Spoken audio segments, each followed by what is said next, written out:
Assalamualaikum warahmatullahi wabarakatuh. Waalaikumsalam warahmatullahi wabarakatuh. Waalaikumsalam warahmatullahi wabarakatuh. Waalaikumsalam warahmatullahi wabarakatuh. Ini kita kedatangan materi yang sangat luar biasa oleh Kakanda Bayu Nugroho. Kakak baca biodatanya ya. Kakak harap kalian semua nyatet ya. Nama lengkap beliau, Bayu Nugroho. Tempat tanggal lahir beliau, Medan, 17 Maret 1991. Alamat rumah beliau, Jalan Manunggal, Gang Sendu, nomor 7, Medan Denai. Pekerjaan beliau, wirausahawan dan pendidik.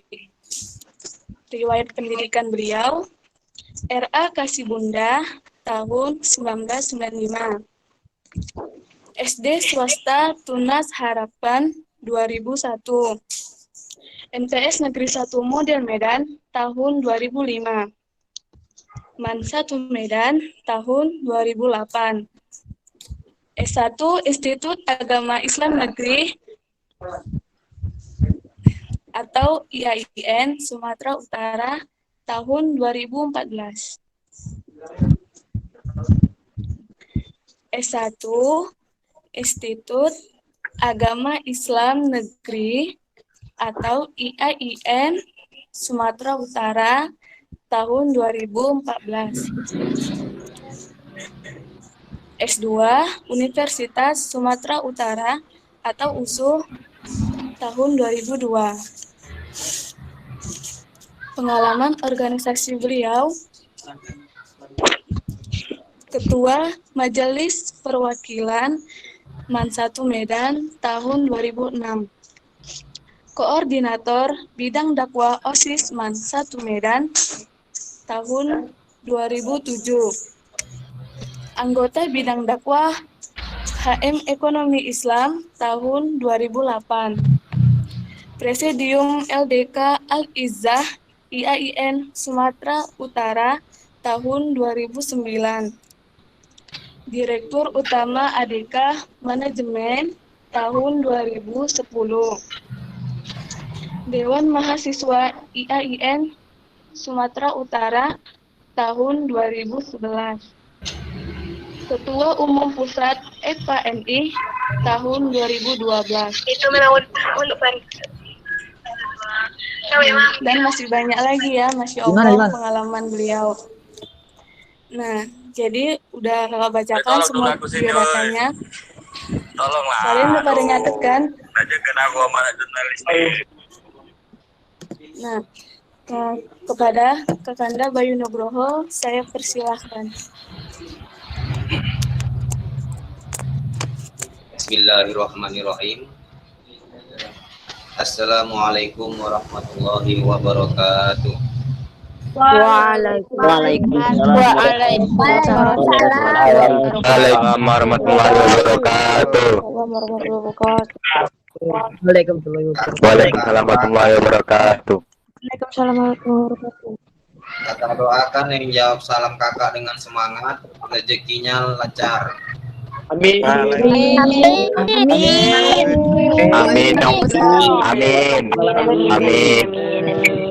Amin. Amin. Dapat prestasi yang memuaskan. Amin. Amin. Amin. Utang-utangnya cepat lunas. Amin. Amin. Amin. Jodohnya cepat datang. Amin. Amin. Orang tuanya cepat masuk surga. Amin. Amin ya Allah. Assalamualaikum warahmatullahi wabarakatuh. Waalaikumsalam warahmatullahi wabarakatuh. Mana yang betul? Waalaikumsalam atau waalaikumsalam?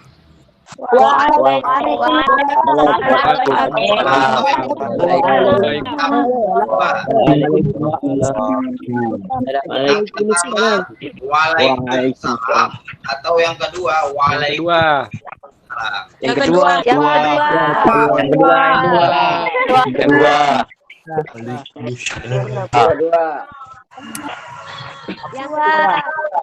Siapa yang jawab yang pertama, silakan angkat tangannya, lambaikan.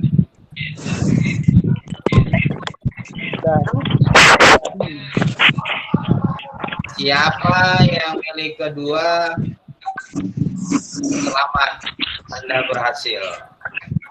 Alhamdulillah.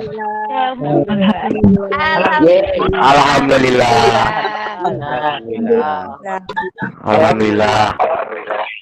Kenapa yang kedua? Alhamdulillah. Karena ketika menjawab kali kita saling keliru. Mungkin adik-adik ada yang pernah belajar bahasa Arab? Ada.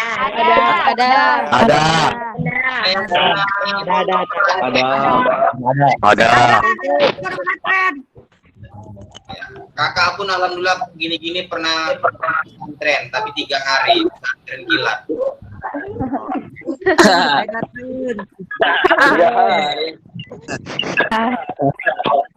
Ya, dalam bahasa Arab ketika kita salah ucap maka akan salah maknanya. Selama ini kita mengucap salam, assalamualaikum, jawabannya waalaikumsalam. Padahal di situ ada tasdidnya. Apa tasdid di situ? Agar ketika menjawab salam saudaranya bisa sambil tersenyum. Coba perhatikan baik-baik. Waalaikumsalam. Coba waalaikum, minkem. Waalaikumsalam sambil tersenyum. Jadi enakan mana? Jawab salam pakai mingkeman atau pakai senyuman? Senyuman. Assalamualaikum warahmatullahi wabarakatuh. Waalaikumsalam warahmatullahi wabarakatuh. Ini telah direkam sama kakak Mari. Semoga di hari Jumat yang penuh keberkahan ini nggak bisa kita sedekah materi, kita sedekah senyuman. Yang lebih parah adik-adik kakak sekalian, salam ini malah disalahkan bahkan pleset-plesetkan. Pernah dengar di pesan singkat assalamualaikum disingkat menjadi ASS, itu bahasa penting. Kemudian bahasa anak alay lebih parah lagi, assalamualaikum.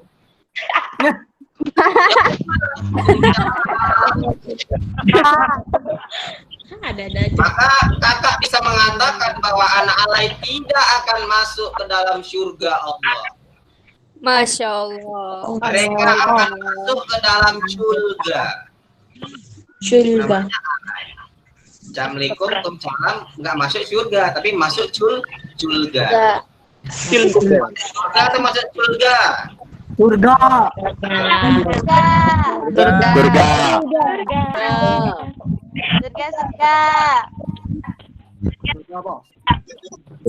Baik, udah siap mendengarkan materi dari kakak? Insya Allah siap. Silakan duduk dengan baik. Manusia itu bertulang punggung belakang, pasti dia bisa duduk dengan tegak. Rebahan, kaum rebahan, milenial rebahan. Pak, posisi duduknya dirapikan. Meskipun kita di rumah saja, tapi pastikan keadaan kita dalam kondisi yang serius. Karena dalam proses pembelajaran ada dua transformasi yang harus adik-adik ketahui. Yang pertama yaitu transformasi knowledge. Kakak mentransfer ilmu pengetahuan. Yang kedua, transformasi hidayah. Ketika kakak menyampaikan pengetahuan, ada hidayah datang dari Allah, terbuka pola pikirnya. Ini lagi rebahan, cemana hidayah itu mau terbuka? Lewat begitu saja. Masih mending masuk kuping kanan, keluar kuping kiri. Ini masuk kuping kanan, membal.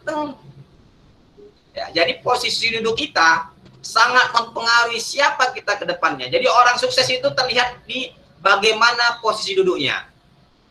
Dan orang yang tidak sukses, dia lihat bagaimana dia baru saja merubah posisi duduknya. Ya, jadi pengen sukses, Anda harus menjadi diri Anda sendiri, Anda fokus dan serius. Oke, baik. Kakak di sini dapat amanah dari kakak-kakak instruktur dan juga kakak-kakak panitia Ta'aruf OSIM Madrasah Medan tahun 2020. Jadi informasi yang kakak dapat tahun ini Ta'aruf kita berjalan seperti biasa, cuma ada situasi yang sangat tidak memungkinkan kita berkumpul bersama. Maka pada kesempatan kali ini kakak sebenarnya pengen berjumpa langsung dengan kalian, bertatap muka, namun kondisilah yang tidak memungkinkan untuk kita bertatap muka langsung. Maka secara virtual Allah mempertemukan kita dalam naungan ukhuwah Islamiyah. Mudah-mudahan kondisi seperti inilah yang akan kita rindukan nanti di akhirat nanti, kita berkumpul lagi bersama Allah di surga Firdausnya. Amin ya robbal alamin. Adik-adik kakak yang kakak cintai Allah, kemarin hari pertama ya, ketika Anda ta'aruf, Anda sudah diberi materi apa? Baru sekarang, Kak. Baru ini, Kak. Baru ini, Kak. Beda forum, Kak. Beda forum. Sekarang, Kak. Tentang tauhid, Kak, baru sekarang. 180. Jadi setiap hari orangnya beda-beda. Berarti ya, rezeki kita lah kita bertemu dalam nuansa seperti ini. Jadi materi kita untuk kesempatan kali ini di amanah kakak itu tentang apa? Tentang ukhuwah Islamiyah dan akhlakul karimah.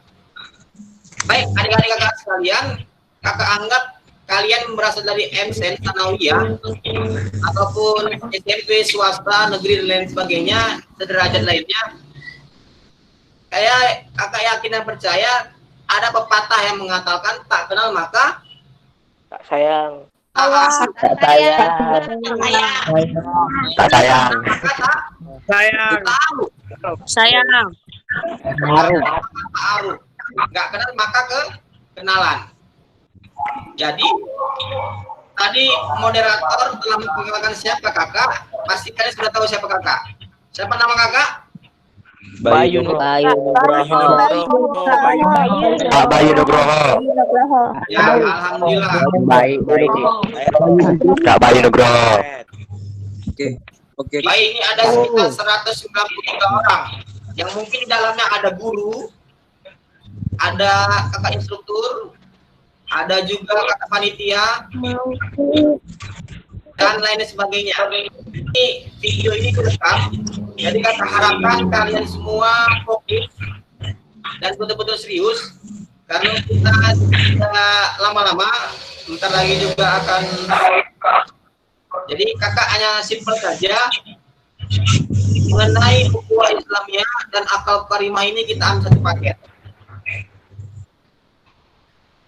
Tentang ukhuwah Islamiyah itu sebenarnya ada 4 fase yang harus kita lalui agar ukhuwah Islamiyah kita itu muncul di dalam diri kita maupun pada orang lain. Yang pertama itu ta'aruf. Ta'aruf inilah yang sedang kita lakukan. Kenalan. Yang kedua itu apa? Tafahum. Saling memahami. Yang ketiga itu apa? Ta'awun. Saling tolong menolong. Dan yang keempat itu takaful. Saling merasa senasib sepenanggungan. Ketika keempat ini sudah dilakukan, maka takliful qulub, kesatuan hati di antara kita telah menyatu. Karena umat Islam itu seperti satu tubuh. Apabila pipinya dicubit, mulutnya keluar rasa sakit. Au. Betul tidak?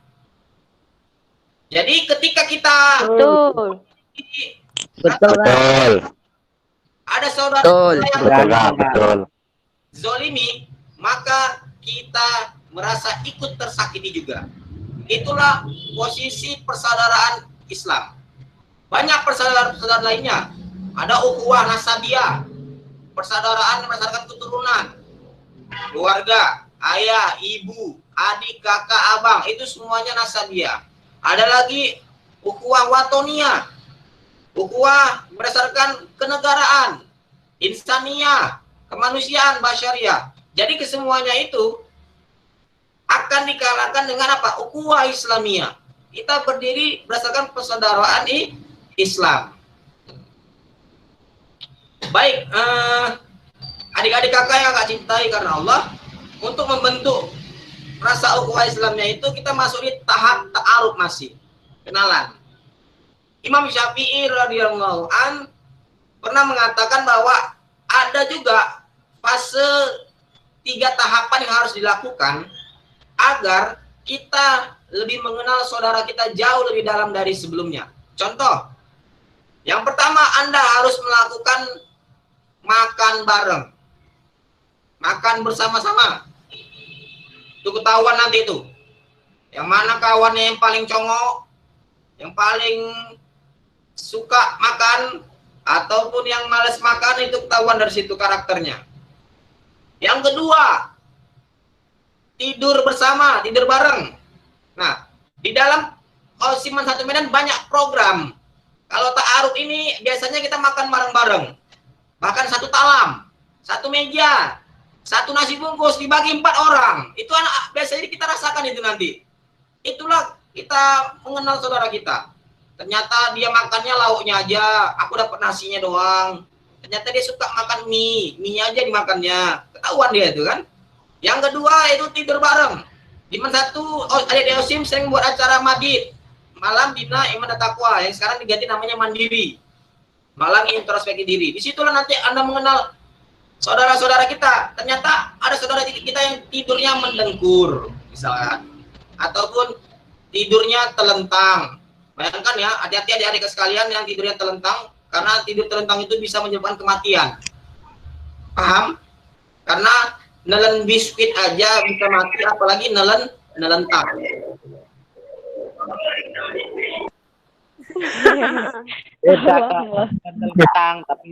Jadi ketika tidur bersama sama saudara-saudara kita tahu, ternyata dia tidurnya mendengkur.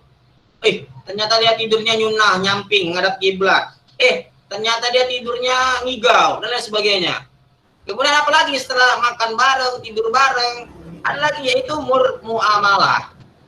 Disinilah ketahuan nih.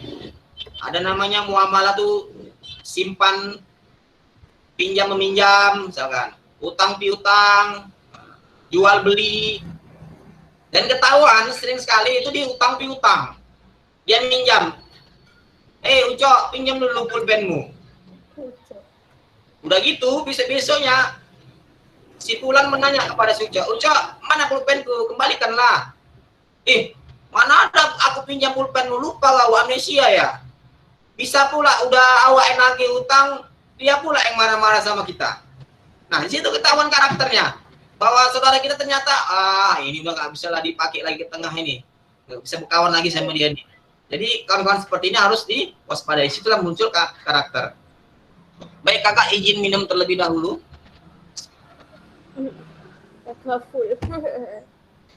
Ini enaknya di rumah, bisa minum sesukanya. Coba materinya di sekolah, mungkin minum pun nggak keluar dari panitia. Tersedot, Kak. Baik, kakak lanjutkan. Yang pertama kita masuk fase ta'aruf. Apa tadi fasenya? Makan bareng, tidur bareng, Muamalah. bermuamalah. Ketiga ini kalau Anda lakukan kepada saudara kita, maka ta'arufnya itu akan berjalan dengan maksimal. Kita akan mengenal saudara kita jauh lebih dalam. Ada lagi yang mengatakan, Kak, tambahlah Kak, apa itu? Berpergian bareng-bareng. Boleh. Karena kalau udah berpergian bareng-bareng, pasti di situ akan ada makan bareng juga, pasti di situ ada tidur bareng juga, pasti di situ ada muamalah juga. Nah, rihlah, rekreasi. Biasanya ada di OSIM juga ada program tuh, program seperti rihlah ya, jalan-jalan. Jadi adik-adik OSIM ini kreatif-kreatif mereka ini. Tapi sejak corona lebih kreatif lagi nampaknya ya. Bayangkan, sejak kapan kita menggunakan Google Meet? Kakak baru menggunakan Google Meet sejak ada corona. Kalau enggak terpakai. Baik, itu fase untuk mendapati proses ta'aruf. Yang kedua, tafahum, saling memahami. Nah, proses kedua untuk mendapati ukhuwah Islamiyah adalah proses yang paling sulit. Kalian akan ulangi. Tafahum adalah proses yang paling sulit. Kenapa Kak demikian? Karena ta'aruf itu sudah jelas, real dia. Anda mungkin ketika nggak kenal, salaman, assalamualaikum, jabat tangan, cipika-cipiki yang ahwat mungkin ya, yang sudah nggak pernah bertemu sama sekali, ataupun udah lama nggak bertemu, dia pakai berpelukan segala. Nah, tapi kalau tafahum ini sangat susah. Karena dia zohir, dia bermain di batin, hati kita. Itulah tafahum. Ada sebuah bait lagu, ini lagu yang agak suka kali. Dari Abang Maidani Nasyid. Judulnya Bahasa Jiwa atau Bahasa Hati. Kita menyanyi sebentar dulu ya. Ada yang pernah dengar lagunya nggak? Belum pernah, Kak. Belum pernah? Kalau belum pernah, kita akan coba bernyanyi.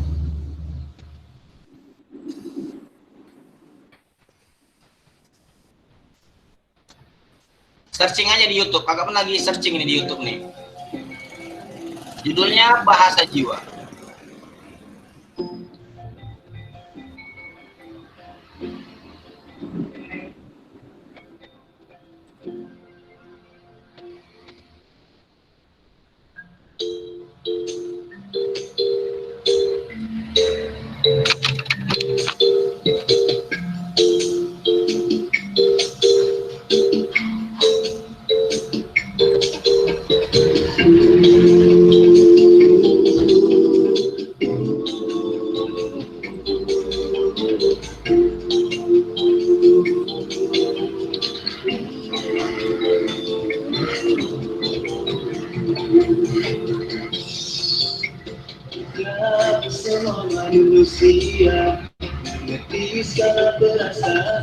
Oke, liriknya kakak kirim ke chatting ya.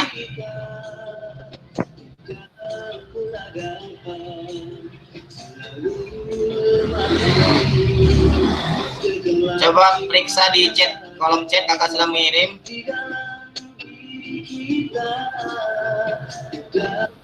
Udah sampai, Kak.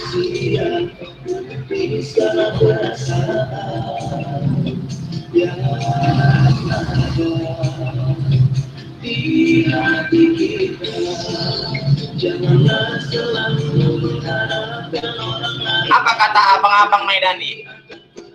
Tidak semua manusia mengerti segala perasaan yang ada di hati kita. Tidak pula dapat selalu memahami gejolak jiwa yang ada di dalam diri kita. Janganlah selalu mengharapkan orang lain harus mengerti akan perasaanmu, walaupun ia adalah sahabat karibmu sendiri. Karena perasaan adalah bahasa hati yang dapat berubah di setiap waktu. Hari ini, ia adalah orang yang sangat mengerti akan perasaan hatimu. Mungkin esok, ia adalah orang yang paling tidak memahamimu. Janganlah memaksa karena saudaramu juga hanyalah manusia biasa. Baik. Artinya apa adik-adikku sekalian? Kita mungkin pengen menjadi pribadi yang pengennya dimengerti aja sama semua orang. Betul nggak? Betul nggak? Benar, Kak. Betul. Betul. Aduh Kak, dia tidak mengerti sama aku. Dia nggak mengerti sama aku, Kak. Padahal bisa jadi kita itu yang tidak mengerti kondisi kawan kita. Contoh, kalian pasti melihat kakak nih Betul, kan? Kak. Oke, sekarang dengan bahasa tubuh, body language yang kakak gesturkan di wajah mimik kakak, coba kalian pahami kakak ini sedang apa? Dan sedang dalam keadaan kondisi perasaan gimana? Duduk. Perasaan senang. Bahagia, Bahagia. Enjoy. Tapi lagi kepanasan. Ah, kakak lagi kepanasan, jadi kakak hidupkan dulu ya kipas angin ya. Walah. Tergantung sih Pak, tergantung. Dingin. Panas. Haredang. Oke, baik. Jadi kita memahami saudara kita itu sangat sulit.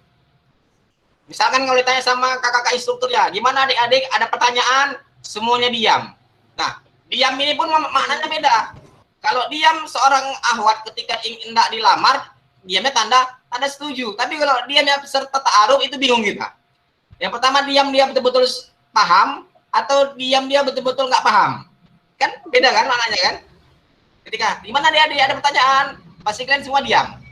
Diam ini kan tanda tanya. Mereka ini diam paham, atau mereka diam tidak paham, atau diam bingung, kan gitu. Jadi kalau ada kondisi ketika kakak instruktur yang bertanya, kalian harus lebih interaktif. Jadi kakak instruktur tahu kondisi paham, kak gimana kak kondisi kami kak, paket kuota aja udah mau habis nih kak. Oke, kakak pahami deh. Jadi kakak maklumi, adik datang aja ke man. Nanti apa kak? Gak apa-apa, isi absennya dulu. Setelah itu apa? Setelah itu bisa kakak instruktur yang ngurus. Artinya apa? Memang memahami itu tidak mudah. Apalagi kita pengennya dimengerti saja. Jadi ketika pengen masuk ke fase memahami, maka yang pertama adalah kita harus bisa memahami diri kita sendiri. Ketika kita sudah memahami diri kita, maka kita akan bisa paham dengan keadaan orang lain. Karena apa? Kita adalah cerminan dari teman-teman kita juga. Kita manusia, teman kita manusia. Kita punya hati, teman-teman kita juga punya hati. Kira-kira kalau kita digituin sama teman kita, sakit hati nggak kita? Maka kita selalu berbuat kepada teman kita, kita juga harus bertanya kepada diri kita. Mau nggak kita digitukan? Paham? Paham Kak.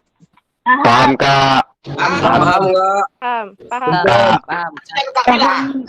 Paham Kak. Nggak mudah deh, memahami nggak mudah. Jadi ketika katanya bilang paham, belum tentu kalian itu paham sama sekali apa yang kakak sampaikan. Paham? Paham. Allah. Insya Allah. Insya Allah. Fase paham sudah. Insya Allah. Fase tafahum sudah. Ya. Yang ketiga itu fase ta'awun. Ketika kita sudah mendapati ta'awun, ini adalah fase yang disebut dengan tolong menolong. Nah, ketika kita sudah kenal sama saudara kita sudah paham dengan kondisi dia, maka kita akan rela dan ikhlas untuk menolong dia. Contoh, ada kejadian di sekolah. Kejadian misalkan ada teman kita yang kena musibah. Misalkan kena musibah penggalangan dana, orang tuanya meninggal dunia. Mau nggak kita menolongnya? Mau, pasti. Oke adik-adik sekalian, ada yang struktur waktunya sudah habis, kakak percepat. Jadi ketika kita sudah berkenalan, kemudian kita memahami saudara kita, maka kita akan rela dan ikhlas untuk menolong. Yang ketiga adalah yang keempat adalah takaful.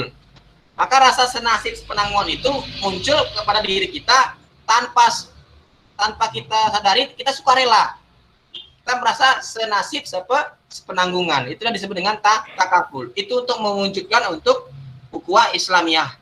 Nah, untuk mengkaitkan dengan akhlakul karimah, nah sifat-sifat yang seperti itu tadi adalah sifat-sifat cerminan akhlakul karimah. Karena Rasulullah SAW diutus ke bumi ini untuk menyempurnakan akhlak. Innamal bu'itsu liutammima makarimat akhlak. Pintar pun kita, kalau kita tak beradab, itu sama sekali tidak ada apa-apanya. Ingat, ilmu dulu sebelum adab, atau adab dulu sebelum ilmu. Adab dulu sebelum ilmu. Adab dulu Ada adab kita sebelum kita menuntut ilmu. Salah satu konteksnya ketika Anda mengikuti pembelajaran ta'aruf ini, Anda memiliki adab, contoh mendengarkan dengan baik dan siap untuk mendengarkan arahan ke instruktur. Itu bagian dari adab. Disuruh ke instruktur dari adik sekalian, kapan kita kumpul semua di Google Meet, semuanya pada kumpul semua. Walaupun belum mandi, langsung pura-pura pakai peci dan siap mandi. Jadi kita nampak beradab. Sama guru nanti di Man 1 itu juga. Kita harus mendahulukan adab. Dengan apa? Dengan menghargainya. Tak ada lagi julukan-julukan yang sangat seram. Misalkan itu ibu matematika. Dia tak kenal nama gurunya siapa. Yang dia kenal bilang studinya. Itu ibu fisika itu. Itu ibu yang paling killer sedunia. Jadi tidak ada lagi penjulukan terhadap guru-guru. Semua guru adalah Kak Bayu. ketika kita mampu menjalani itu sebelumnya, Kak. maka kita akan menjadi siswa yang teladan. Demikian materi yang bisa kakak sampaikan. Alhamdulillah malam hal, mudah-mudahan ada manfaatnya. Wallahu a'lam bishawab. Assalamualaikum warahmatullahi wabarakatuh. Waalaikumsalam warahmatullahi wabarakatuh. Waalaikumsalam warahmatullahi wabarakatuh. Waalaikumsalam warahmatullahi wabarakatuh. Waalaikumsalam warahmatullahi wabarakatuh.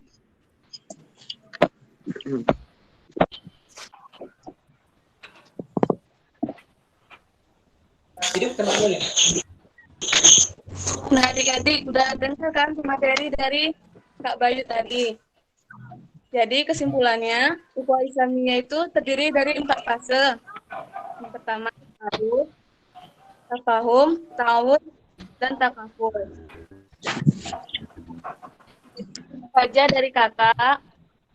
Setelah materi ini, kalian balik ke forum kalian. Ya, terima kasih. Assalamualaikum warahmatullahi wabarakatuh.